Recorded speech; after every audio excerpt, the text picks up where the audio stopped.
At sa nakaraan nating kwento, inihanda ni Henry ang kanyang sarili at ginamit ang epekto ng mahiwagang baluti, at ngayon, handa na siyang kalabanin ng opisyal na si Hugo. Binigay na ni Solomon ang hudyat ng pagsisimula ng kanilang laban, dalawa silang tumakbo patungo sa isa't isa, dala ang kanilang mga kahoy na espada na balot ng mana. Handa silang umatake ng malakas, at sa hangin ay lumipad ang alikabok.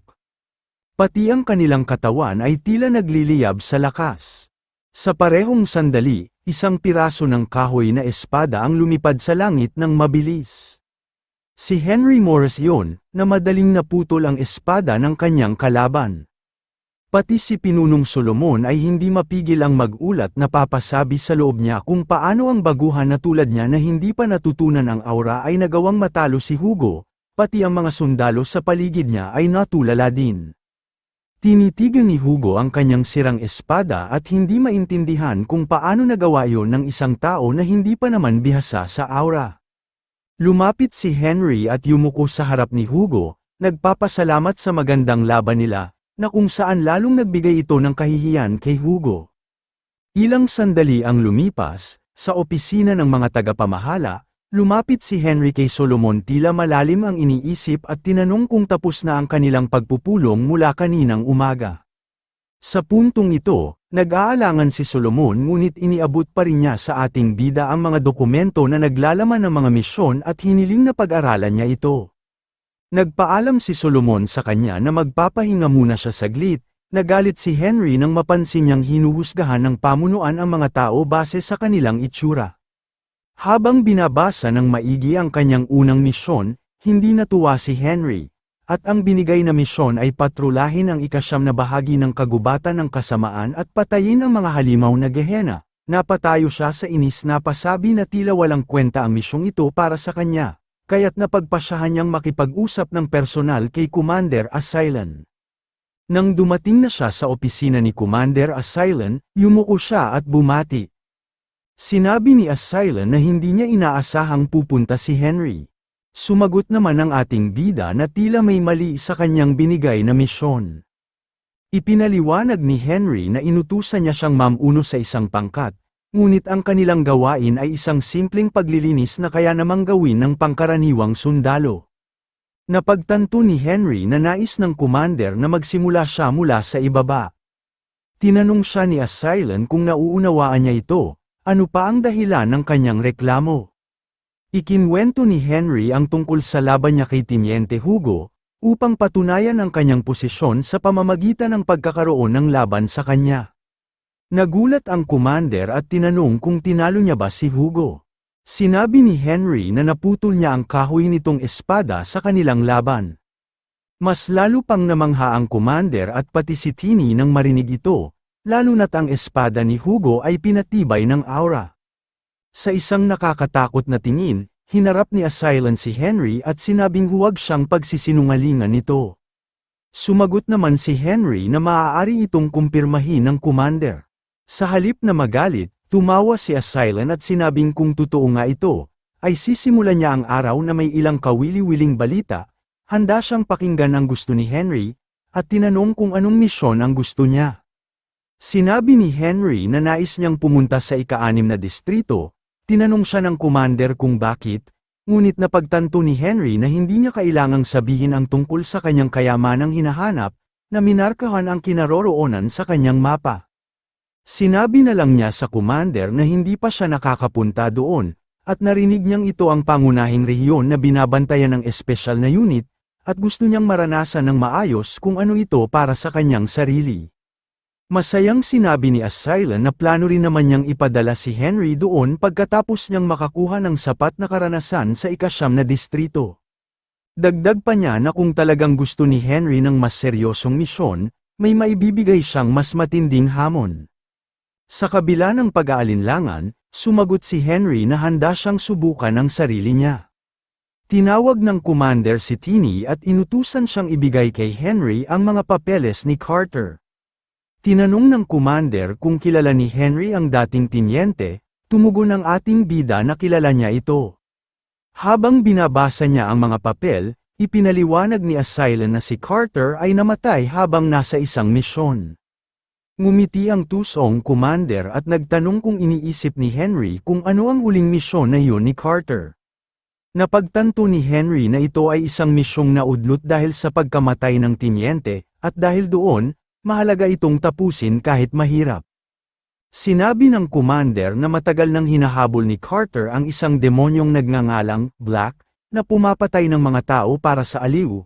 Napaisip si Henry na matagal na siyang hindi nakakarinig tungkol sa mga demonyo. Habang pinapasok ang mga papel sa sobre, tinanong ni Henry kung bakit hinahabol ni Carter si Black at kung gaano nakarami ang mga krimeng nagawa nito. Ayon sa commander, inatake ng demonyo ang pangkat ni Carter noong siya pa ay squad leader at habang nagbabantay sila sa isang lugar, kaya marami siyang tauhang namatay. Dagdag pa ng commander na si Carter ay isang tapat na tao sa kanya, isang masigasig at dedikadong tao, kaya't pinili niyang sumali sa espesyal na unit upang ipaghiganti ang kanyang mga namatay na kasamahan, at dahil na din si Carter ang pinakamalakas sa lahat ng tinyente. Hindi maintindihan ni Henry kung bakit kailangang gawin pa iyon ni Carter para lamang sa paghihiganti. Para kay Henry, masamang halimbawa ito sa mga sundalo. Sinabi ng commander na binigay niya ang mismong misyon para kay Carter upang makatulong sa kanyang paghihiganti, at kailangan niya din ng isang malakas at mahusay na individual sa lugar na iyon. Napagtanto ni Henry dahil sa kagustuhan na paghihiganti ni Carter, kaya ganoon na lang din siguro ang estado ng kanyang iniwang tauhan, at dahil doon, ay kailangan niyang magmadaling bumalik at ibalik ang mga gamit ni Carter sa kanila. Hinawakan ng commander si Henry sa balikat at sinabi na si Black ay isang demonyong matalino at tuso. Kung mahulog man si Henry sa kanyang patibong, wala nang makakahanap pa sa kanyang mga labi. Kinalaunan, nakabalik na si Henry sa kanyang opisina, pinag-aralan niya agad ang mga dokumento ni Carter na ibinigay sa kanya ng commander. Habang pinag-aaralan ang mga dokumento, napagtanto ni Henry na ang mga demonyo ay karaniwang lumilitaw sa tatlong partikular na lugar, at kung demonyo talaga si Black ay ito ay magiging mahirap para sa kanya. Binasa ni Henry ang nakasulat sa papel ni Carter, na may kakayahan si Black na magpalit ng anyo at maaaring matagpuan sa ika-6, ika-7, at ika-8 mga distrito. Naisip ni Henry na marunong itong magsalita ng wika ng tao, at may taglay na misteryosong kapangyarihan. Ngunit walang nakakaalam sa kanyang tunay niyang anyo. Matapos pag-aralan ang mga papeles, napagpasyahan ni Henry na pumunta sa nasabing distrito. Makalipas ang ilang sandali pinatawag ni Henry ang isa niyang tauhan, sinabi niya na ibinigay sa kanya ang misyon ni Teniente Carter at kailangan niyang ipaalam sa iba ang tungkol sa kanyang plano. Pagkatapos kinuha ni Henry ang kahoy na kahon at ibinigay ang gamit ng dating tenyente sa tauhan, at sinabi na hindi niya talaga ito sinunog, kahit wala itong halaga sa kanya ay maaari nila itong kunin at alamin kung ano ang gagawin nila sa gamit ni Carter. Nagpasalamat ito sa kanya at humingi na din ng paumanhin sa kanilang mga aksyon. Ngumiti siya at sinabi na kapag umasta pa sila ng ganon, hindi siya magdadalawang isip na parusahan sila. Respetong sumaludo ang tauhan sa ating bida, at sinabihan ito ni Henry na hindi na niya kailangan pa itong gawin. Makalipas ang ilang mga sandali, nakahanda na ang squad ni Henry suot ang kanilang mga baluti at sandata. Inihayag ng ating bida na sisimulan na nila ang investigasyon sa loob ng ika-6 na distrito ng kagubatan ng kasamaan. Nagsimula ng maglakbay si Henry at ang kanyang unit patungo sa kanilang destinasyon. Sa kanilang paglalakad sa tulay, tiningnan ni Henry ang bangin at naisip kung gaano na karaming panahon ang lumipas, at kung paanong nanatiling mapanganib ang lugar. Pinaalala nito sa kanya noon ang paglikha niya ng kampo ng Calivan's Needle. Bago pa man sila lumayo sa kampo, ay ginamit ni Henry ang proteksyon na mahika at pampataboy ng mga halimaw sa kanyang unit. Sa kanilang paglalakbay napansin ng mga sundalo ni Henry na wala silang nakakasalubong na kahit anong halimaw sa kanilang daan. Sa pagdaan ng oras, nakarating ng ligtas si Henry at ang unit niya sa safe zone ng ika-6 na distrito ng kagubatan ng kasamaan. Nakita ni Henry ang kakaibang liwanag at napagtanto niyang ang kanyang sariling nilikhang mahika ang ginagamit pa din hanggang ngayon sa pampataboy ng mga halimaw. Matapos makapagpahinga ang unit ni Henry, kinuha niya ang atensyon ng mga ito, Sinabi ni Henry na ang kanilang layunin ay bihagin ang demonyo na tinatawag na Black, at dagdag pa niya na ang mga impormasyon na nakalap ng dating tenyente ay hindi kapaki-pakinabang. Kaya balak ni Henry na magsimula ulit, pinaalalahanan niya ang kanyang mga tauhan na ang nilalang na si Black ay may mas malakas na demonyong aura kaysa sa karaniwang demonyo. Pagkatapos, kinuha ni Henry ang isang papel at pinakita sa kanila ang kabute na tinatawag na Kin, na makikita lamang sa ika-5 distrito at kailangan nila itong hanapin. Tumayo ang isang sundalo at nagtatakang tinanong ang kabute na Kin, dahil nasa ika-6 na distrito sila at tumutubo lang ito sa ika-5 distrito. Tumugon si Henry na kaya nila hinahanap ang kabute dahil nangangailangan ito ng demonyong aura na nasa parehong antas ng ika-5 distrito. Nakuha ng isang sundalo ang pinupunto ng ating bida, na kung talagang demonyo si Black, ang kabute ay natural na tutubo sa lugar. Matapos ayusin ang kanilang plano, hinati ni Henry ang unit sa 2 grupo at inutusan silang maging alerto, lalo na sa paghahanap kay Black. Pagkatapos ng 6 na oras ay kailangan nilang bumalik sa safe zone. Ipinagkatiwala niya sa isa sa mga sundalo ang isang mahiwagang scroll at sinabing gamitin ito sa oras ng matinding pangangailangan, para ipaalam sa kanya ang kanilang lokasyon. Makalipas ang ilang sandali, sa kanilang paghahanap, napatanong si Huden kay Henry sa kuryosidad, kung paano makakatulong sa kanila ang kabute para mahanap ang demonyo na si Black. Nakangiting tumugon si Henry na napag-aralan niya ito sa isang libro na naglalaman ng mga impormasyon tungkol sa paggamit ng mga halaman sa kagubatan ng kasamaan. Gayunpaman, napangisi si Henry, wala talagang demonyong kabute ang natural na tumutubo sa ika-6 na distrito. Ginamit niya lang ang kabute upang tagapagpahiwatig kung saan niya itinago ang kanyang kayamanan at para na din mapanatiling ligtas ito. Habang maingat at patuloy na naghahanap ang kanyang pangkat, humingi ng pasensya si Henry sa mga sundalo niya sa paggamit sa kanila. Pero ang kayamanan niya ay makakatulong din sa kanila para makita ang demonyo na si Black, at hindi niya talaga sila tuluyang niloloko. Makalipas ang 6 na oras sa ligtas na zona, nakabalik ng ligtas ngunit bigo sa paghahanap ang buong unit ng ating bida. Mabigat na huminga si Henry, naiisip kung naging walang kabuluhan ang kanilang paghahanap, kahit saang kasulok-sulukan ng lugar ay hindi nila makita ang kabute na tinanim niya. Napabuntong hininga si Henry, napansin ito ng mga sundalo at naisip nila na kahit wala siyang kaugnayan kay Teniente Carter ay sinusubukan niya ang kanyang makakaya. Malungkot at napapaiyak na lang ang iba sa kanila nahihiya sa una nilang pagdududa at walang galang sa gayong marangal na tao. Dahil dito, nagliliyab sa dedikasyon ang mga tauhan ni Henry at napagpasyahan nila na mula ngayon ay gagawin nila ang lahat ng kanilang makakaya, upang pagsilbihan ang kanilang bagong tenyente ng may sukdulang respeto at katapatan. Habang sa kabilang banda, iniisip pa din ni Henry kung saan nga ba talaga niya tinago ang kanyang kayamanan. Kinalaunan, nakabalik na ang unit ni Henry sa kampo. Ginamit ni Henry ang isang mahiwagang singsing upang tawagin ang espiritu ng isang mandirigma. Sa pagbukas ng tarangkahan, lumitaw si Hector Meyer at nagsalita na medyo matagal din silang hindi nagkita. Kinuwento ni Henry sa Sword King kung paano niya nakuha ang mataas na posisyon, at kung paano niya hinarap ng maayos ang mga taong tumitingin sa kanya ng mababa. Sa kanilang pag-uusap, ipinahayag ni Hector ang magandang ginawa ni Henry sa mga nagmamataas sa kanya at kung paano niya madaling tinatalo ang mga tao na eksperto sa espada. Ngunit nang tanungin niya kung nakuha na ni Henry ang kakayahang gumamit ng aura, sinabi ng ating bida na wala pa dahil sa kanyang misyon. Napatanong si Hector kung anong klaseng misyon ang kasalukuyan niyang ginagawa, dahil kapansin-pansin sa kanyang mukha na nahihirapan siya at kung napaka-importante ba talaga iyon. Sinimulan ni Henry na ipaliwanag sa Sword King ang lahat sa kanya na talagang kinailangan ng oras. Matapos marinig ang buong kwento, tiningnan niya si Henry at sinabing isa siyang hangal sa pagpili ng mahirap na paraan, gayong naroon na mismo sa harapan niya ang mas madaling paraan. Tinanong ni Hector kung bakit niya kailangang hanapin pa ang demonyo kung may paraan siyang makuha ang impormasyong kailangan mula sa isang saksi. Ipinaalala nito sa kanya si Carter, na matagal nang hinahabol ang demonyo sa loob ng maraming taon. Doon pumasok sa isip ni Henry ang ideya, ang pagtawag sa kaluluwa ni Carter upang tanungin ito tungkol sa demonyong si Black.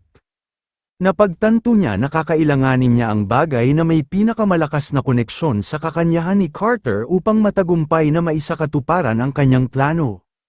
Agad niyang hiniling kay Hector na manatili sa kanyang kinaroroonan habang siya ay dali-daling umalis upang hanapin ang kinakailangang bagay. Sa gitna ng isang sagradong bilog na ginagamit para sa pagpapatawag ng espiritu, maingat niyang inilapag ang mga ulat ni Carter tungkol kay Black, itinuturing ito bilang pinakamahalagang bagay na naglalaman ng kanyang diwa. Habang minamasdan nito ni Hector, tinanong nito kung ano ang maaaring mangyari sakaling may ibang kaluluwa ang lumitaw habang siya ay naroon, ngunit tiniyak ng ating bida na walang masamang mangyayari. Sa buong pagtuon ng kanyang isipan, binigkas niya ang sinaunang orasyon ng pagpapatawag.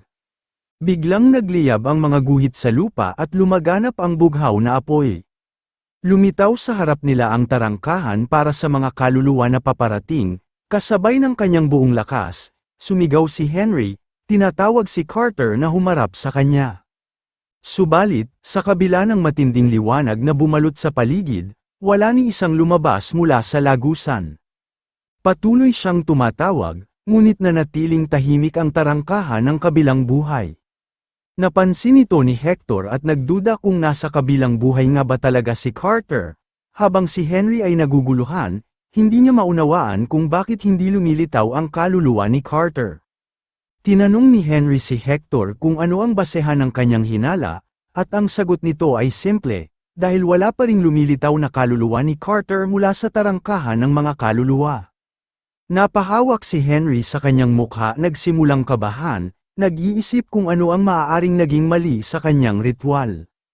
Napansin ito ni Hector at iminungkahi na posibleng hindi tumugon ang pagpapatawag dahil buhay pa si Carter.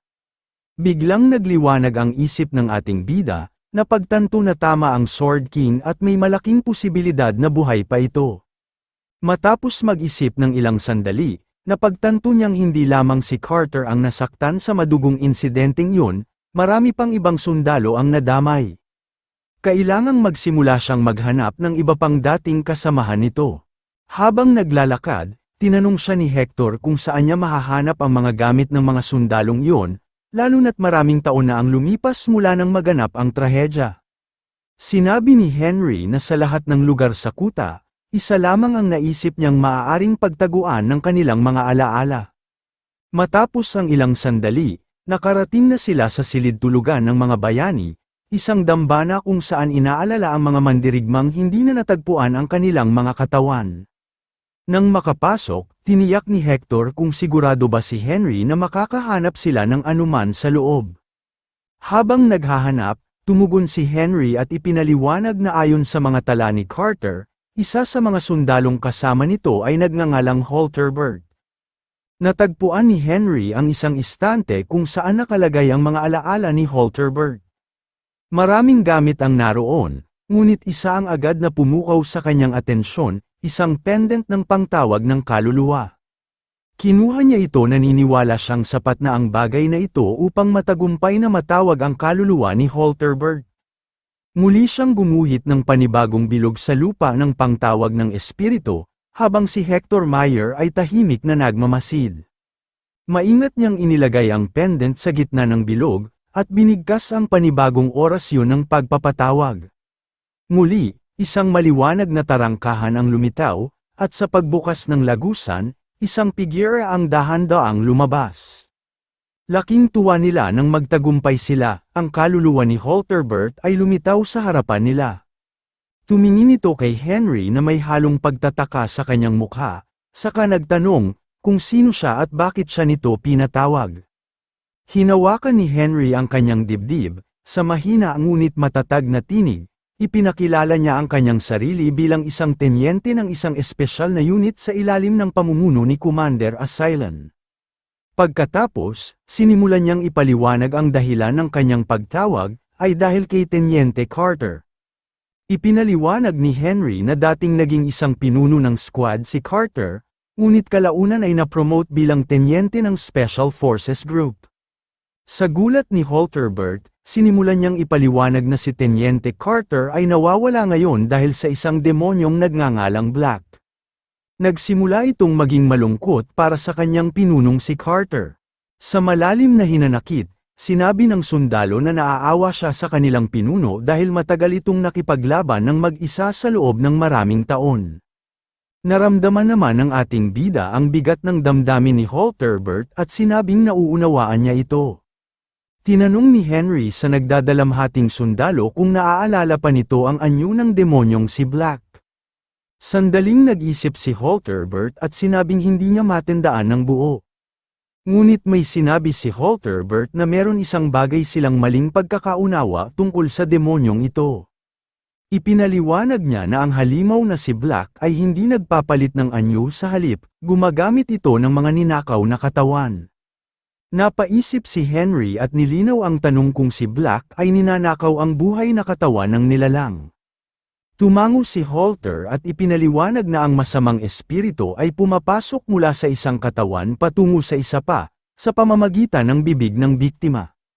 Nagulat si Henry nang marinig ito, hindi niya inaasahan na ang demonyo ay gumagamit ng ganoong paraan upang lumipat ng katawan. Naalala ng sundalo bago siya mapatay, isiniwalat ni Black sa kanya ang isang lihim na plano, ang sadyang maging isang demonyo.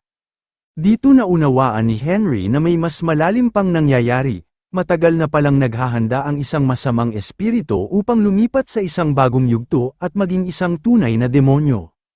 Naisip niya na sa loob ng maraming taon, si Black ay nagsisimula pa lamang sa kanyang pagbabagong anyo. Natanto din niya na nasa malaking panganib sila kung naging demonyo na ang nilalang na yon.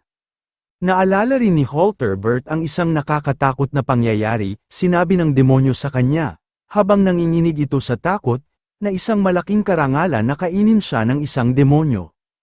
Matapos lumipat ang masamang espiritu sa katawan niya sa pamamagitan ng bibig, naghalo ang lahat sa kanyang isipan.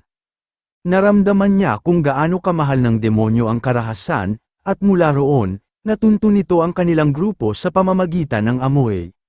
Sa paggunita ni Holterbert sa kanyang nakaraan, ipinaliwanag niya kay Henry na ang demonyo ay natuntun sila sa pamamagitan ng kanilang pabango. Kaagad na tinanong ni Henry kung anong klaseng pabango iyon. Ikinwento niya kung paano silang lahat ay gumagamit ng parehong pabango na ibinebenta sa kanila ng isang negosyante sa pamilihan ng kalakalan, at sa tingin niya na ang pabango na iyon ay nagpapalakas ng pagnanais ni Black na pumatay kaysa sa dati. Tinanong ni Henry kung natatandaan pa ba ng sundalo ang pangalan ng pabangong iyon. Sandaling nag-isip si Holter, saka sinabi kung marahil ay narinig niya na ang pangalang Febrizi. Nang marinig ay labis itong ikinagulat ng ating bida, sa gitna ng kanilang pag-uusap, nakiusap si Holterbert kay Henry na hindi niya hinahangad ang paghihiganti. Sa ilang saglit bago pa siya maglaho lumitaw ang mga luha nito. At sinabi na kung sakaling makita niya si Teniente Carter, nais niyang iparating ang kanyang taos-pusong pasasalamat. Matapos sabihin yun, naglaho na si Holterbert, at tila nawala na rin ang kanyang matagal nang dinadalang lungkot. Kinabukasan, agad na nagtungo si Henry sa opisina ni Commander Asylon upang humingi ng pahintulot, para hanapin ang tungkol sa pabango na posibleng susi upang matuntun si Black. Ngunit, hindi siya basta-basta pinayagang umalis ng commander. Sa sandaling yun, biglang pumasok sa silid si Lady Tini, may hawak na isang maliit na kulay berde na bote sa kanyang kamay. Tinanong niya kay Henry kung ito ba ang hinahanap niya. Tiningnan niya si Henry, at sinabing ibibigay niya ang pabango. Ngunit may isa siyang kondisyon. Tinanong siya ni Henry kung ano ang nais niyang kapalit. Lumapit si Tini sa kanya, saka bumulong sa kanyang tainga. Namumulang sinabi ni Tini na sa susunod na araw ng kanyang pahinga, nais niyang magkaroon sila ng hapunan sa isang gabi sa darating na mga linggo sa kanyang lugar. Hindi inaasahan ni Henry Morris ang kahilingan na ito, kaya sandali siyang natigilan. Ngunit sa huli, masaya siyang pumayag sa alok ni Lady Tini. Makalipas ang ilang sandali, sa loob ng kagubatang tinatawag na gubat ng kasamaan, tinipon ni Henry ang kanyang mga sundalo. Ipinakita niya ang maliit na bote ng pabango at tinanong kung naaalala nila kung ginamit ito ni Teniente Carter. Nagkatinginan ang mga sundalo, Ngunit wala ni isa sa kanila ang nakakaalala nito. Hawak ang bagay sa kanyang kamay, hindi maunawaan ni Henry kung bakit siya inatake ni Black kung hindi naman naglagay ng pabango sa katawan si Carter. Naisip niya na marahil kung nagkamali lang ng alaala si Holterbert. Ibinalik ni Henry Morris ang bote ng pabango sa kanyang bulsa at sinabihan ang kanyang mga sundalo na kailangan na nilang magsimulang gumalaw. Nakaayos na ang kanilang hanay habang inihayag ni Teniente Henry na ang kanilang misyon sa araw na ito ay kapareho pa rin ang misyon nila kahapon, ang hanapin ang tinatawag na kin na kabute. Nagsimula ng kumilos ang kanyang mga sundalo at matyagang hinahanap ang demonyong kabute. Upang matuntun si Black, ginamit ni Henry ang kanyang espesyal na mahika na tinatawag na Unity of Consciousness. Nagkakaroon siya ng kakayahan na mag-ugnay ang kanyang isip at ng kanyang mga sundalo. Pagkatapos, inispray niya ang pabango sa kanyang sarili at sa kanyang mga kagamitan upang makaakit ng demonyo. Inaktiba niya ang Steam Skin Effect, na isang matinding amoy na maglalayo sa kanyang mga sundalo at magpapalapit kay Black sa kanya. Habang ang matapang na amoy ng pabango ay pumailang lang sa buong kagubatan, ito ay umabot sa isang madilim na kuweba. Sa loob ng kuweba, nagkukubli ang isang nilalang, isang kalahating tao, kalahating toro na naglalabas ng nakakakilabot na enerhiya sa paligid ng katawan nito. Naramdaman nito ang pabango, gaya ng inaasahan ng inig ang katawan niya muling pinasigla ng mabangong amoy. Matagal nang hindi naamoy ng Minotaur ang pabangong yon. Ilang taon na ang lumipas mula nang huli niya itong maamoy, at hindi niya moari kung paano ito muling lumitaw. Bigla siyang napahinto binuksan ang naglalagablab nitong mga mata, at mula sa kailaliman ng kanyang kuweba, isang nakakakilabot na sigaw ang kanyang pinakawalan. Ang mabagsik na sigaw ng kalahating tao, kalahating toro ay umalingaungaw sa buong kagubatan, nagdulot ng matinding takot sa mga demonyong nagkukubli sa paligid. Sa mismong sandaling iyon, tinignan ni Henry ang maliit na bote sa kanyang kamay. Napaisip na posibleng nagkamali si Holterbert sa kanyang mga alaala at natanto na baka hindi ito ang gamit na pabango ni Carter. Sa pagdududang iyon, mas pinag-igihan ni Henry ang kanyang misyon.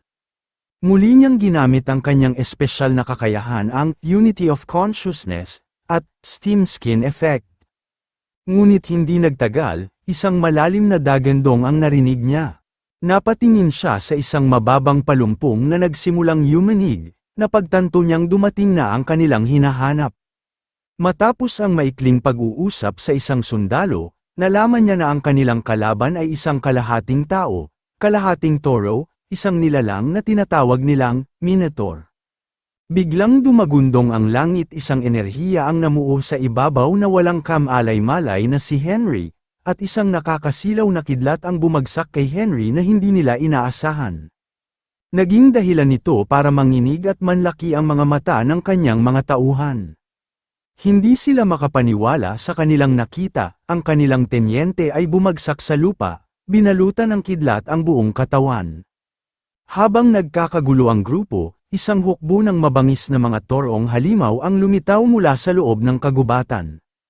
Isa sa mga sundalo ang sumigaw na kumalma lang silang lahat, sinabi niya na huwag silang panghinaan ng loob kahit wala na ang tenyente nila, hindi dapat sila matakot, at kailangang manatili lang sa kanilang pormasyon at magsimulang magtungo sa ligtas na lugar. Ngunit isang sundalo ang tumutol sa likuran niya. Sinabi niyang hindi nila dapat iwan ang tenyente at kailangan nila itong ipaghiganti. Nagsimula silang magdebate kung tatakbo ba sila o lalaban. Ngunit bago pa sila makapagdesisyon, isang mas malaking panganib ang lumitaw. Mula sa pulutong ng mga halimaw, lumitaw ang pinuno ng mga Minotaur. Sa kanilang harapan, tumayo ang isang dambuhalang kalahating tao, kalahating toro, ang itsura nito ay nakakapangilabot. Nagsimula itong sumigaw ng malakas, isang sigaw ng kanilang kawalan ng pag-asa. Wala na ang mga sundalo na panahon para magdesisyon, muling naglabas ng kidlat ang Minotaur upang sirain ang kanilang tanging daan sa pagtakas. Napagtanto ng mga sundalo na wala na silang mapagpipilian, kung hindi sila makakatakas ay lalaban na lang sila hanggang sa huli nilang hininga. At sa gayon, nagsimula ang isang mabangis at madugong labanan sa pagitan ng mga sundalo at kalahating nilalang. Bagaman hindi patas ang labanan at marami ang kalaban, nagsama-sama ang mga sundalo, lumaban ng buong tapang, at ipinakita ang kanilang hindi matinag na diwa ng pagkakaisa. Mula sa malayo, tahimik na pinanood ng pinuno ng mga Minotaur ang labanan. Habang nakikita niyang lumalaban ng sabay-sabay ang mga sundalo, naamoy niya muli ang pabango sa hindi kalayuan. Samantala, sa gitna ng laban, may isang katawan ang napansin ng pinuno na Minotaur, na dahan-daang lumalapit sa nakahandusay na katawan ng ating bida. Napansin ito ng isang sundalo at naisip kung ano ang balak nitong gagawin, natanto niya na baka gusto nitong kainin ang katawan ng kanilang tenyente.